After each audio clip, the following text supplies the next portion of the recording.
I'm Jennifer Angel. This is my horoscope overview for you, Virgo, for the week of September the 5th.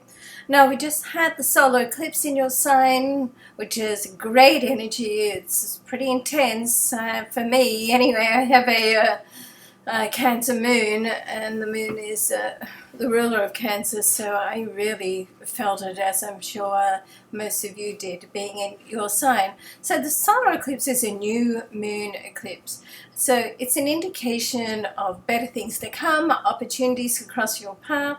Now, we did have Mercury go retrograde as well in your sign, so there is sort of a little bit of a pullback or dampening of the energy, let's say. But what it does do is it allows you time to think things through. So Mercury in Virgo is fabulous because it's the ruler of Virgo. It really gives you sort of clarity of getting things together in your mind, and coming to resolutions that you feel happy about.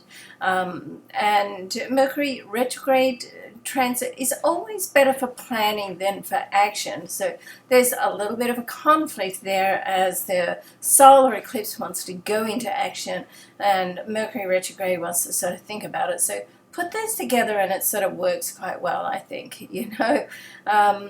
Now, the big thing that's happening this week is that Jupiter, the planet of abundance and expansion, is going to depart your sign. So it's sort of has a yearly transit.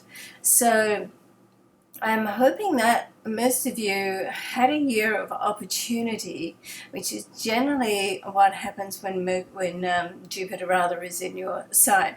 Now, as it moves to the next sign, your solar second house, this area is all about money, possessions, and building security in your life.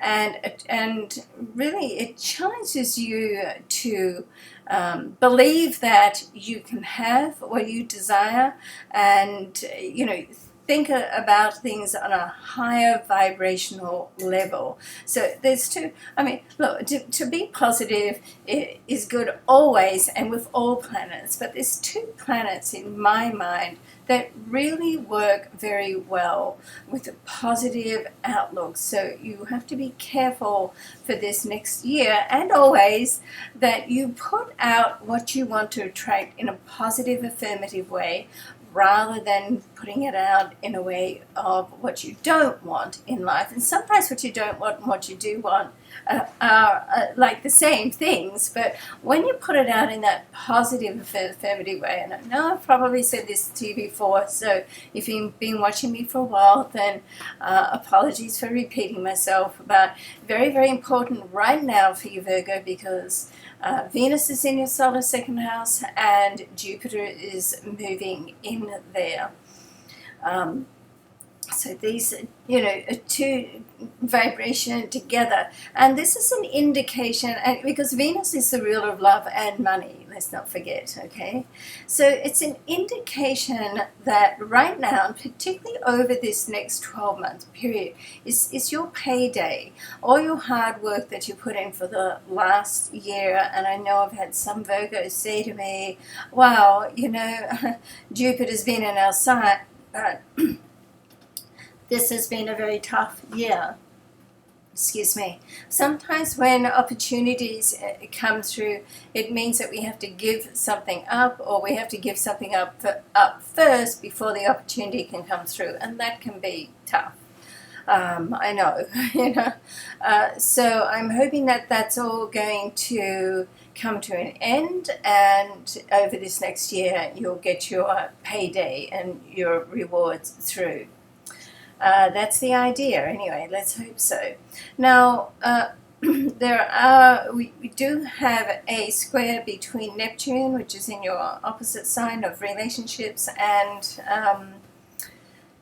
Saturn, and this is around your home. So there could be some secrets that come out actually around your home and with relationships.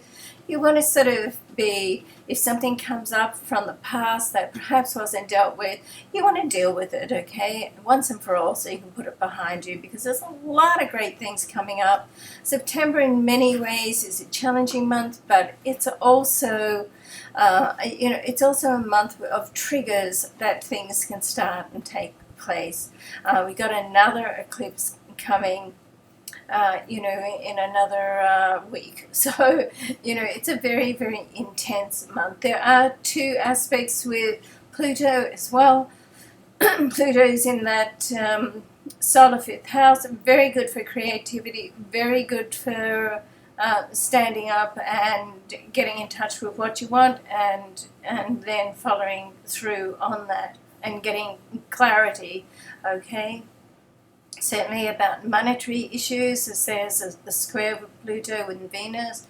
And earlier in the week, midweek, there's a very optimistic aspect between the Sun and Pluto, and this can open up options for you to consider, okay?